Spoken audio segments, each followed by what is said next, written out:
Halo semuanya, ketemu lagi dengan aku. Nah, kali ini aku mau lanjut sharing pengalaman aku melahirkan bayi kembar sampai menyusuinya di Korea gitu. Jadi sebelumnya aku kan udah cerita-cerita ya, kayak gimana akhirnya aku melahirkan di Korea dengan cara sesar karena dengan berbagai pertimbangan, dan kita waktu itu juga cuma berdua. Jadi jadi kita khawatir dengan resiko-resiko yang ada. Jadi kita ingin meminimalisir resiko dengan kasus emergensi segala macamnya itu. Jadi kita lebih milih yang saran dokternya gitu, ngikutin dokternya, yaitu kita ambil surgery gitu, karena hamilan kembar dan melahirkan kembar itu resikonya lebih tinggi gitu. Soalnya aku juga dengar cerita temen kan, ada yang dia melahirkan satu aja itu kayak tenaganya tuh udah habis gitu. Jadi aku panik aja gitu, takutnya nanti kalau misalnya baru keluar satu terus yang satunya kelamaan, terus langsung jadi urgent harus operasi lagi atau gimana. Jadi aku panik itunya sih gitu. Jadi makanya aku milih surgery gitu. Cuman mungkin bagi teman-teman yang lain, kalau misalnya ada solusi, misalnya ada doula sekarang kan, terus udah banyak ilmunya dan ada pendampingan, jadi udah bisa disugesti positif, dan misalnya juga rajin yoga, persiapan lahir normalnya, itu aku super rekomen banget sih. Jadi itu ya memang lebih bagus gitu, dan pemulihannya juga jauh lebih cepat kalau yang lahiran normal. Nah, jadi aku mau lanjut cerita. Jadi ketika abis lahiran sesar itu, nah dokternya juga bilang yang perempuan itu, baby yang perempuan juga akhirnya posisinya di kepalanya di atas lagi ternyata pas aktual hari lahirannya itu gitu. Jadi memang sulit untuk normal gitu kalau posisinya ternyata yang satu kepalanya di bawah dan kepalanya di atas gitu. Jadi ya mungkin memang udah saatnya sesar yang terbaik gitu. Soalnya pas banget juga di malam sebelum operasinya itu juga kan yang mulai kencingnya, warna urinnya warna darah itu kayak gitu. Jadi emang udah urgent banget gitu. Kalau misalnya normal nanti mungkin harus diobatin pakai antibiotik banyak banget gitu kan. Jadi mungkin jadi nggak tega sama babynya juga gitu, insecure. Nah, yaudah intinya cuman akhirnya setelah operasi, nah pasca pemulihan operasinya ini yang bener-bener sakit banget gitu kan.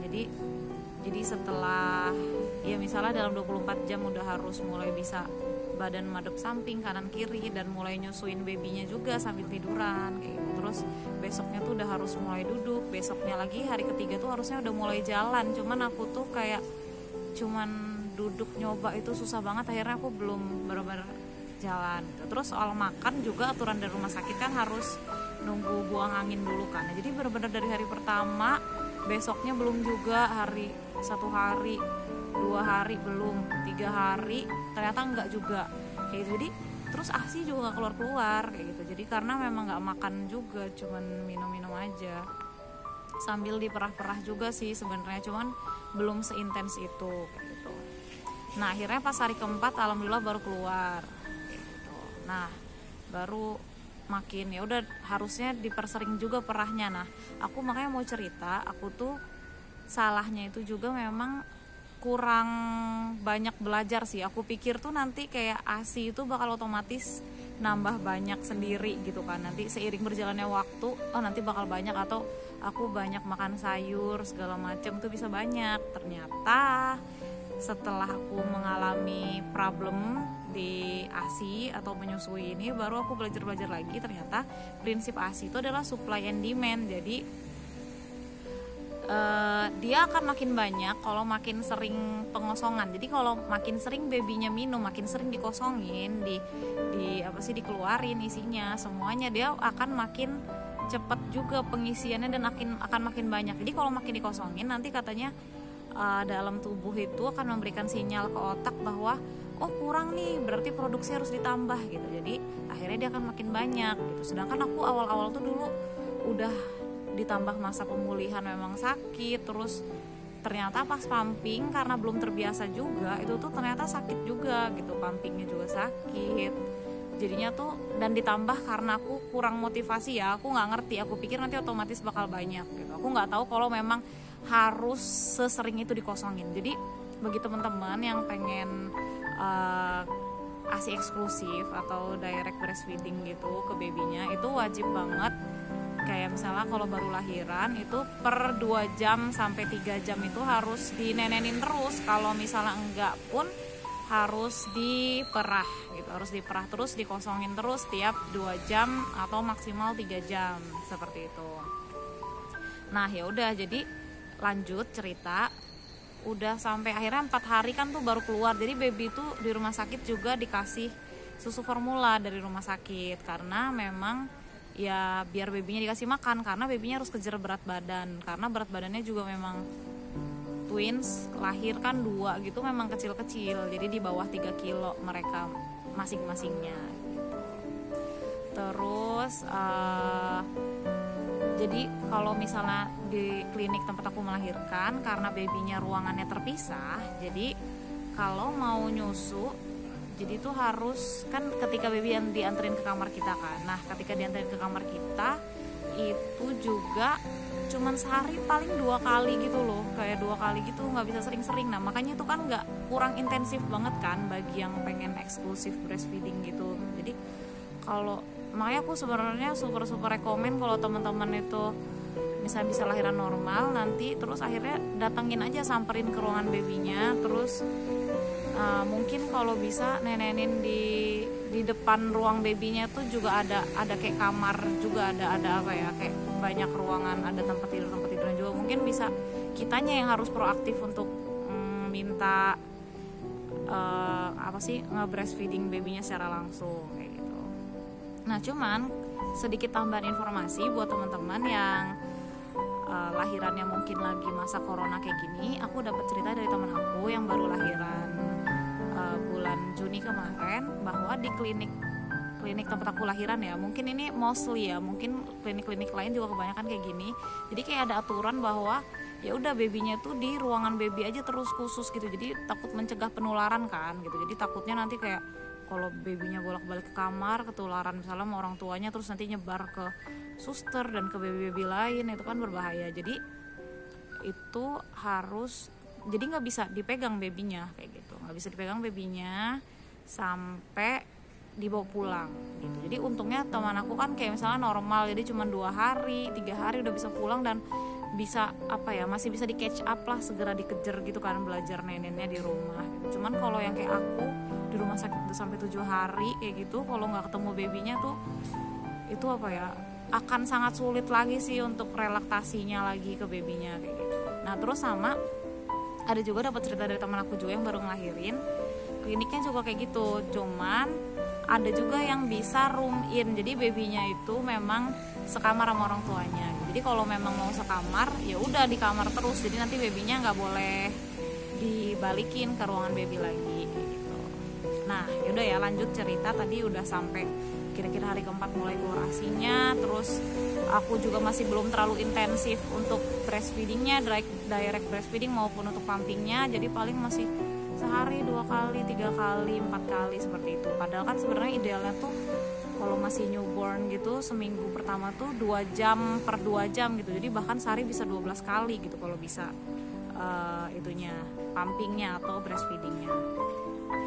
Nah terus malamnya itu malah aku mulai demam kayak gitu kan, demam, panggil suster, oh demam, terus waduh ini kenapa kayak gitu kan. Terus habis itu besoknya terus dikasih obat demam kan, turun kan paginya siangnya, terus pas malamnya mulai demam lagi kayak gitu.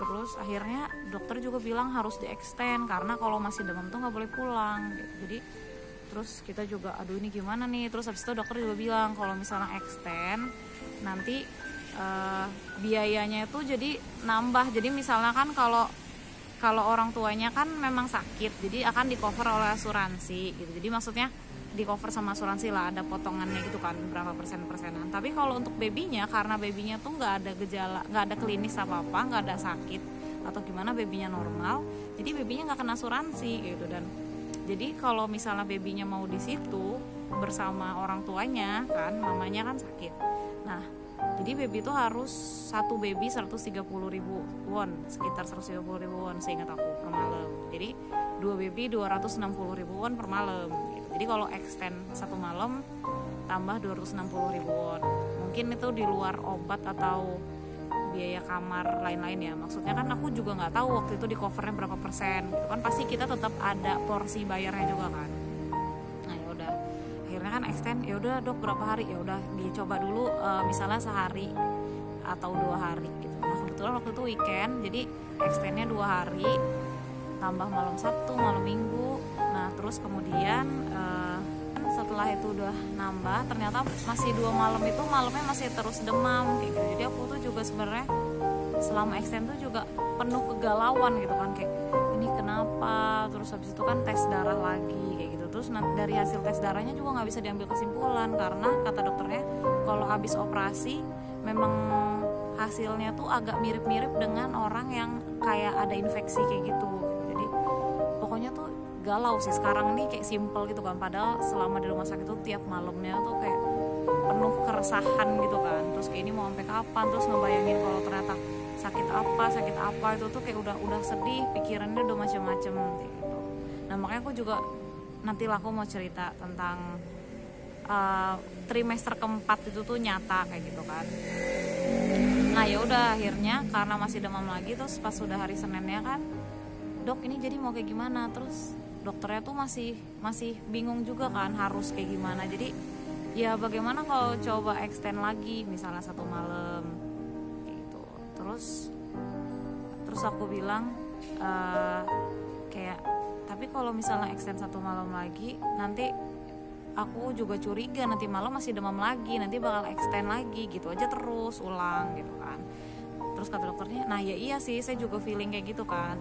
Ya udah kalau mau dirujuk misalkan ke rumah sakit yang lebih besar, cuman dokternya juga agak khawatir kalau saya rujuk ke rumah sakit besar nanti saya khawatir kamu dipulangin gitu, karena kan rumah sakit besar tuh biasanya kalau memang kita masih sadar gitu kan, jadi ya paling dirujuk nanti periksa dokter, periksa lab gitu, terus pulang dulu sampai hasil labnya keluar gitu kan. Terus kayak ya terus mau gimana lagi dok gitu kan, aku pikir soalnya daripada di klinik itu terus kayak malamnya demam, kasih obat, siangnya turun, malamnya demam lagi, terus siangnya turun, tapi extend lagi kayak gitu aja terus kan. Jadi yaudah ini kayak gimana dok gitu. Terus abis itu aku juga galau kan, kayak misalnya kenapa ini di dada aku tuh kayak ada gerenjel benjolan kayak gitu kan gitu. Kayak ya itu nanti bisa sekalian diperiksain aja, cuman dokternya bilang masih, kalau misalnya ibu baru ngelahirin masih mungkin wajar kayak gitu. Apa sih maksudnya itu kayak apa ya namanya, kumpulan ASI-nya gitu loh. Nah yaudah akhirnya hari Senin itu dokter langsung nelponin kayak kenalannya, dokter yang untuk dirujuknya di rumah sakit besar waktu itu di dekat SNU, rumah sakit SNU Hospital. Terus yaudah ternyata ada hari itu. Terus oh yaudah nanti kesana langsung dibantu dianterin sama ambulansnya klinik, terus nanti babynya boleh di klinik dulu, jadi nanti kalau udah selesai di sana baru balik lagi ke klinik dan check out dan bayar kayak gitu. Nah yaudah akhirnya alhamdulillah baik banget, kita akhirnya boleh tuh langsung ke itu rumah sakit yang lebih besar. Terus kita daftar ngantri, ya itu sebenarnya sambil nyut-nyutan juga perut, terus sambil kayak deg-degan juga kan, aduh ini. Terus ketemu sama dokternya, jadi ada satu dokter obgyn juga sih sebenarnya, obgyn juga. Terus diperiksa sama dia, terus akhirnya kan direkomen untuk tes lab semua gitu kan, jadi kayak tes darah, tes urin, X-ray, terus USG sama dokternya bahkan termasuk ke USG yang dada juga untuk meriksa gitu segala macam. Terus ya udah ya pokoknya sebenarnya deg-degan antara kayak takut ada sakit apa, itu udah galau banget sih, udah kayak penuh drama air mata juga kan, mikirin nanti duh baby gimana, siapa yang ngerawat gitu segala macem. Terus belum lagi kegalauan kayak kalau misalnya aku sampai harus dirawat di rumah sakit yang besar, terus nanti kan babynya mau gimana, misalnya aku dirawat ya udah sendirian, it's okay, aku nggak ada teman tuh juga udah galau.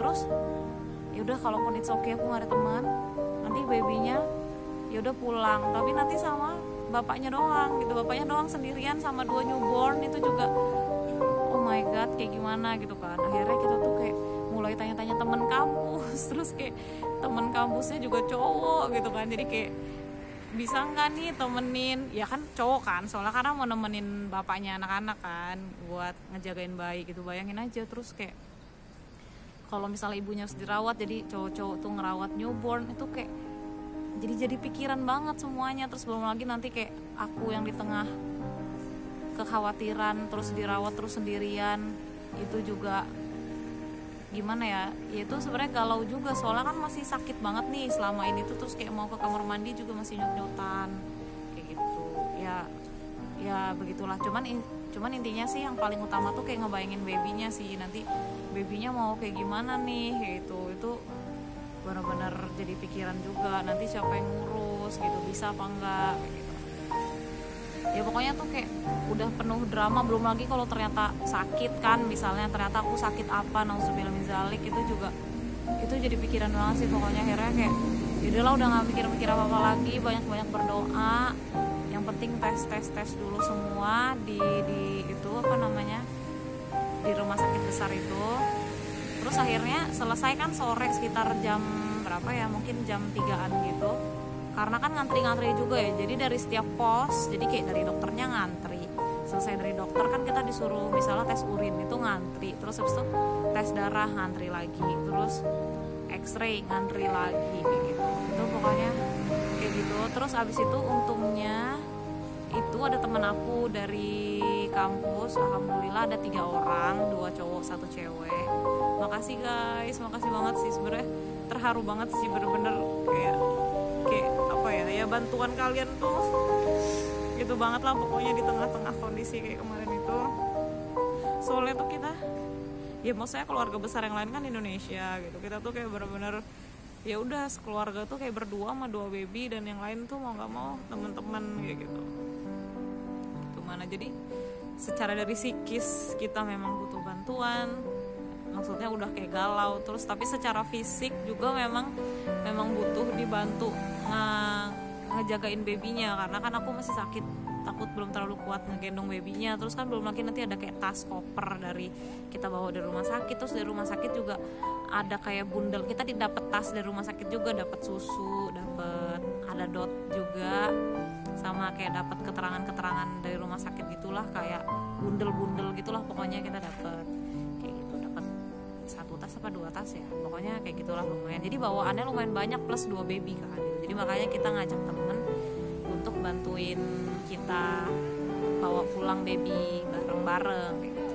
Nah jadi akhirnya mereka datang nyusul tuh kebetulan pas lagi di rumah sakit besar itu gitu. Nah yaudah akhirnya selesai di rumah sakit besar, kita kembali ke rumah sakit, ke klinik awal aku lahiran kayak gitu. Nah di situ akhirnya kita mulai check out, beres-beres kamar semua, dan akhirnya babynya udah boleh kita bawa. Babynya juga udah siap, udah dibundel gitu loh, dibundel selimut, lucu banget. Jadi dapat selimut rumah sakit, pakai baju rumah sakit. Jadi kalau di rumah sakit Korea ini kita terima bersih semuanya kayak gitu, terima bersih, bahkan kayak baju baby, susu baby, baju kita, terus kayak pampers baby. Jadi benar-benar kita ke rumah sakit sebenarnya nggak bawa apa-apa itu juga bisa gitu, sampai pulang bawa babynya itu, babynya udah ada bajunya sama selimutnya kayak gitu.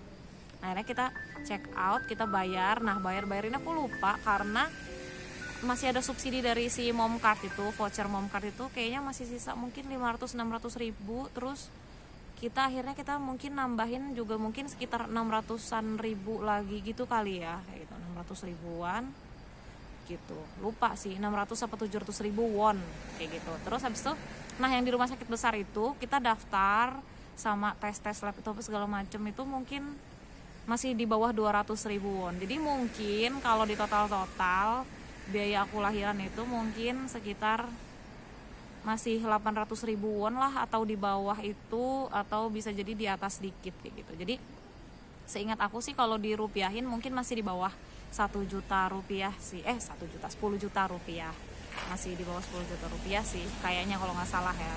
Jadi tapi tuh aku juga udah bersyukur banget, karena aku pikir itu jauh di atas itu, karena kan yang babynya katanya nggak disubsidi, dan per malam aja 260 ribu won yang aku extend 2 malam itu gitu kan. Berarti kan kalau extend 2 malam udah berapa tuh, harusnya 200, udah 500 ribuan lah ya kira-kira itu untuk babynya doang yang 2 malam gitu.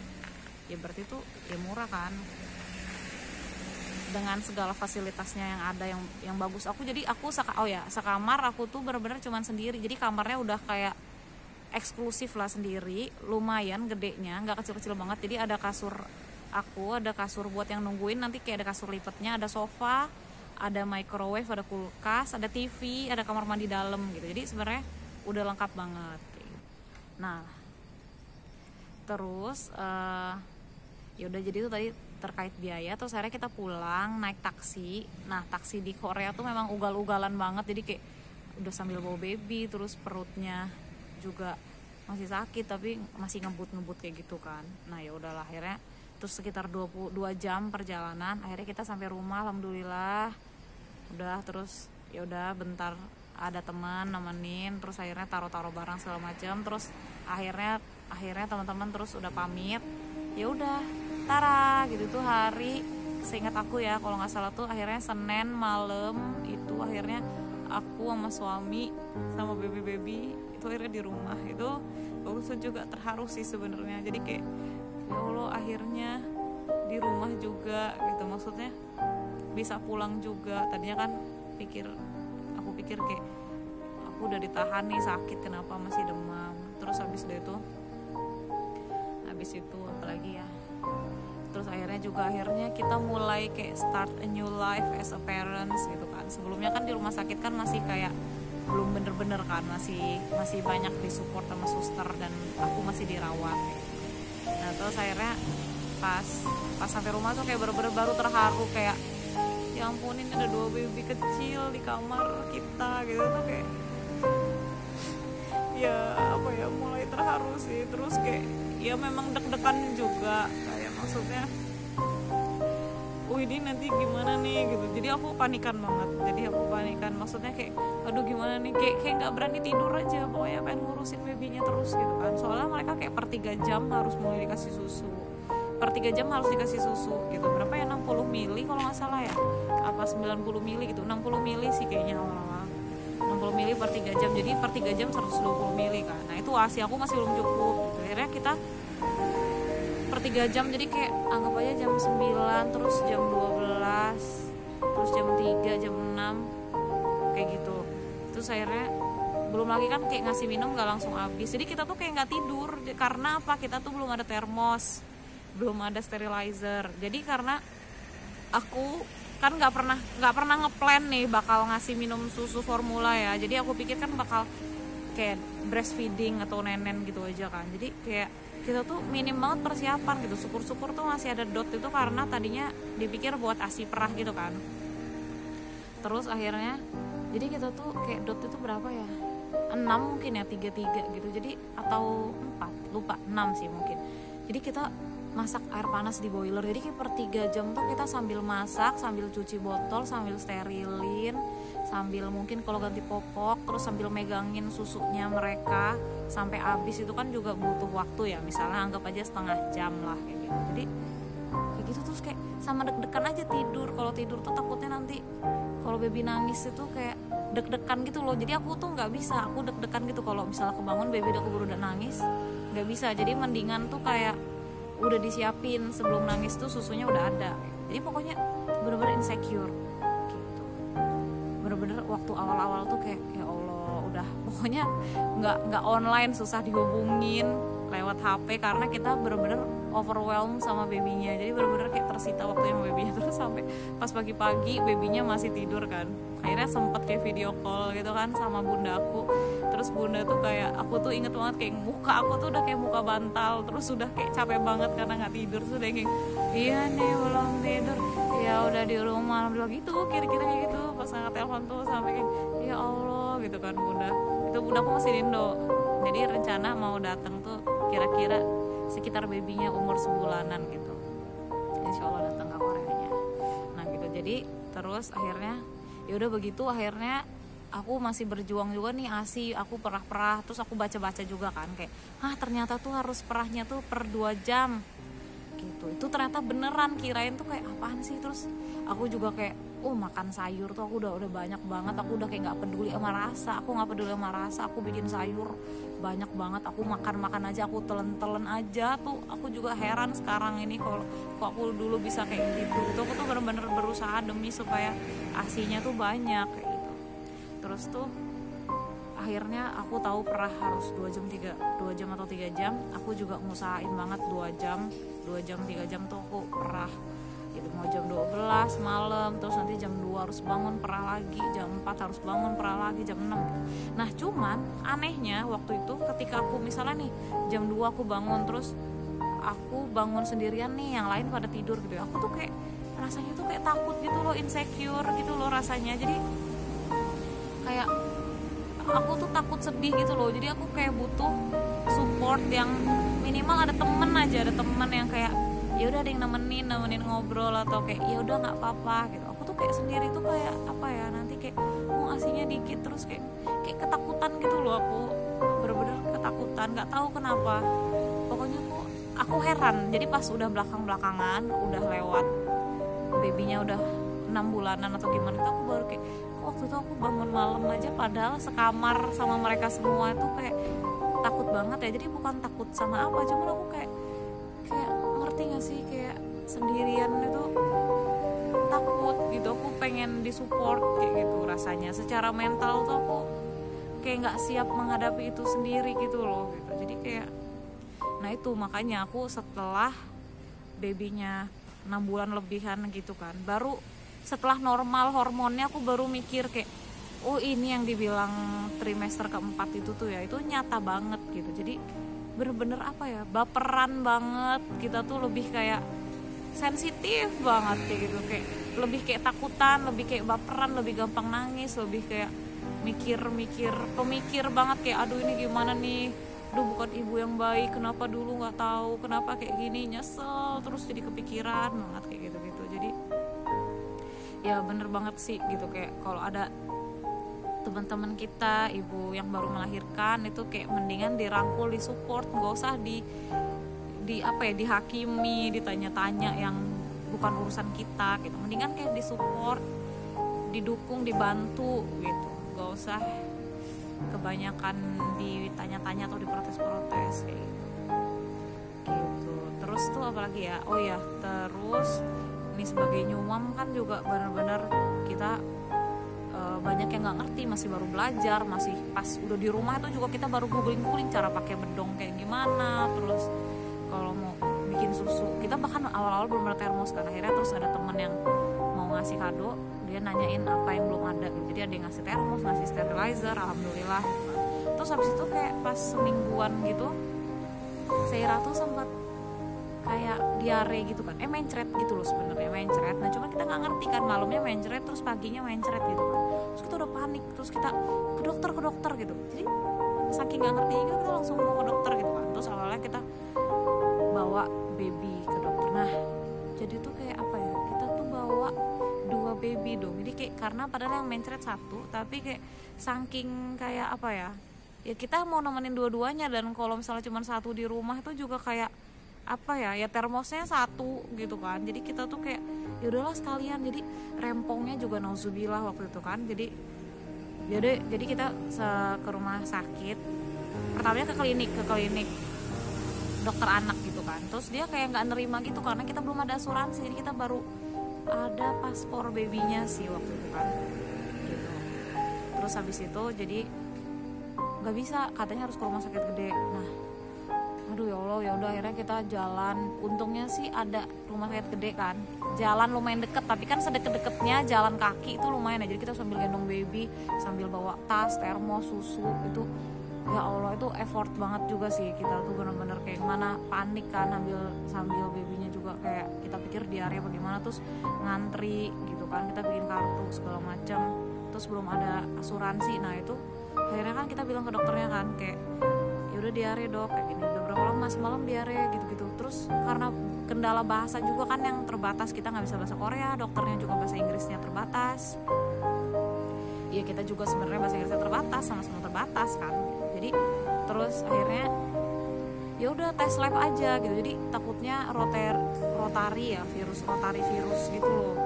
Terus kan kayak udah tes lab jadi harus ambil fesesnya kayak gitu kan, tapi babynya lagi nggak lagi kayak gitu kan. Ya udah tunggu nanti, ya udah akhirnya ditebus obat dulu, nanti kayak kasih obat dulu, tapi nanti didaftarin labnya, nanti suruh nyusulin aja, dikasih sampel feses babynya, nanti tinggal disusulin kasih ke labnya kalau babynya udah pup gitu kan.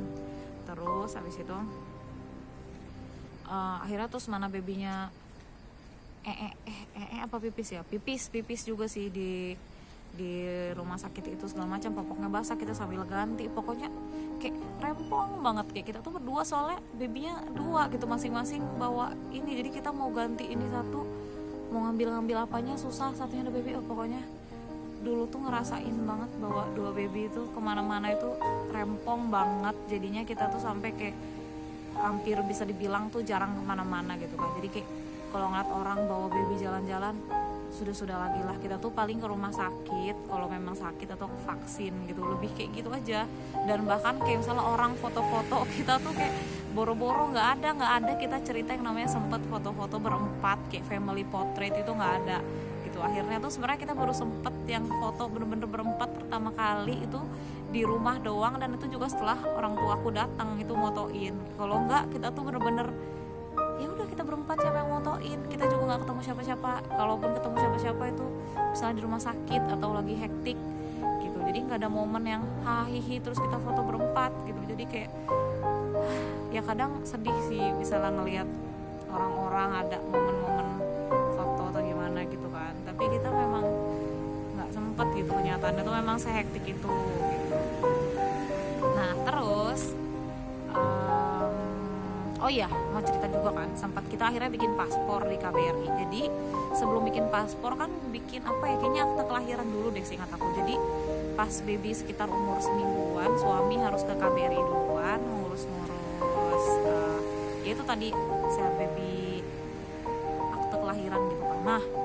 Nah awal-awal itu suami pergi itu aku juga insecure banget, masih yang kayak harus ngejagain 2 baby itu kan. Akhirnya sampai teman-teman kampus aku yang cewek-cewek itu kayak gantian gitu, shift-shiftan berapa jam nemenin aku ngejagain baby kayak gitu.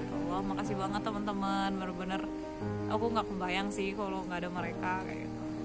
Sedih tuh kan, selalu sedih kalau main kayak gitu, soalnya bener-bener apa ya begitulah gitu, kita tuh kayak nggak bisa tanpa bantuan orang lain juga sih.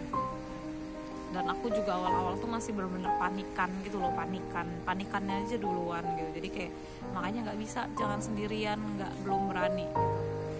Terus habis itu pas kira-kira baby 2 mingguan gitu, akhirnya kita harus ngurus paspor. Dan nah itu loh, makanya aku kayak sedih banget itu, kayak why gitu loh, kayak kenapa sih harus babynya datang ke KBRI gitu. Jadi kayak KBRI itu juga nggak terlalu deket dari rumah kan, kayak minimal banget sejam lebih lah, belum lagi kalau macet bisa 1,5 jam gitu kan misalnya, apalagi kalau macetnya lebih parah mungkin bisa 2 jam gitu kan. Ya udah let's say 1,5 jam lah ya naik taksi gitu kita akhirnya.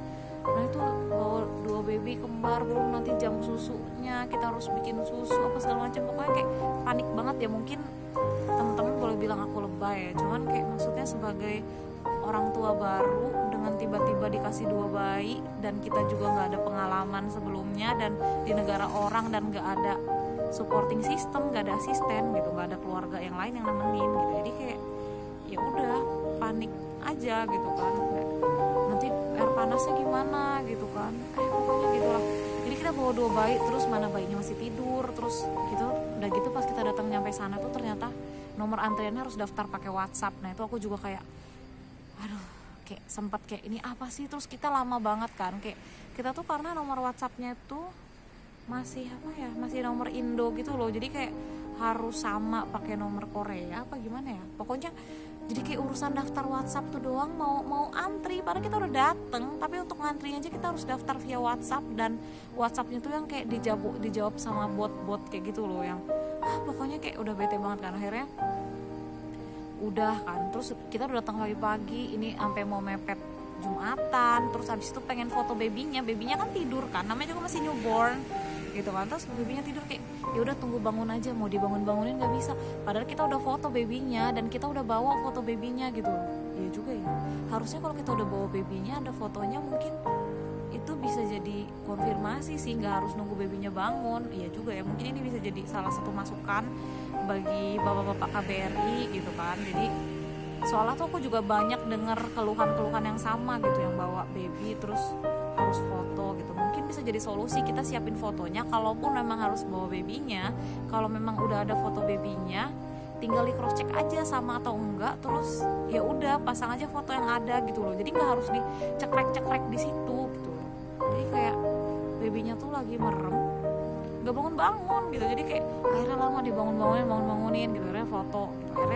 akhirnya dapet lah fotonya, alhamdulillah. Itu pengalaman pas akhirnya bikin paspor itu kan gitu. Udah akhirnya, oh ya terus sama itu juga, jadi itu bener-bener kan aku bilang 1 hari lewat aja itu udah kayak aku seneng banget kan, survive gitu loh. Jadi kayak kita dapat kalender dari rumah sakit yang kita bisa kalender hari itu loh. Kayak misalnya babynya 1 hari, dan kita puter 2, kalau udah 3 hari kita ganti 3, 4 gitu kan. Nah itu tuh kayak bener-bener kita kan sampai rumah itu kita pasang kalender itu udah hari ke-7 kan, misalnya hari ke-8, terus akhirnya kan kayak wah kita udah 9 hari gitu. Akhirnya pas misalnya besoknya hari ke-10, oh udah diputerin sama suami, oh udah 10 hari, alhamdulillah gitu. Jadi kayak bener-bener ya Allah bisa bertahan 10 hari gitu. Jadi kayak udah seneng banget. Terus pernah aku tuh inget banget kayak saking itu tuh kayak hari keberapa ya, ke-13 mau ke-14 apa kayak gitu kan kira-kira. Terus kayak udah hari ini udah hari 14, udah aku udah seneng gitu kan. Terus kayak sama suami aku belum diputer gitu kan, sampai aku tuh ya kayak agak-agak kayak, bapak ini udah hari ke-14 bapak gitu kan, kayak tolong puterin gitu kan. Jadi kayak bener-bener meter banget gitu, 1 hari itu kayak bener-bener tolong diputerin gitu, kita udah 14 hari nih gitu. Jadi kayak itu sih kocak banget sih gitu. Jadi kayak bener-bener bisa bertahan 1 hari 2 hari itu juga udah yang pencapaian yang luar biasa. Jadi hitungannya hari gitu, kayak alhamdulillah masih hidup ya Allah, alhamdulillah masih hidup gitu. Jadi kayak soalnya waktu itu mikirnya kayak bener-bener kayak oh ya udah bisa tidur, kayak apa ya, kayak babak belur banget kita, kayak tidur kurang apa segala macem. Ya itu mungkin karena aku panikan itu sih ya, dan sama sambil perah-perah juga tiap 2 jam segala macem gitu. Nah yaudah paling nanti insya Allah aku sharing lagi lanjutannya, yaitu ketika mulai aku relaktasi. Jadi kayak nanti baby itu karena keseringan ngenyot, dia mulai bermasalah dengan direct breastfeedingnya gitu. Dan juga nanti ketika orang tua aku udah mulai datang dan kita nyari-nyari relaksasi kayak gimana, insya Allah nanti aku lanjutin ya di video selanjutnya.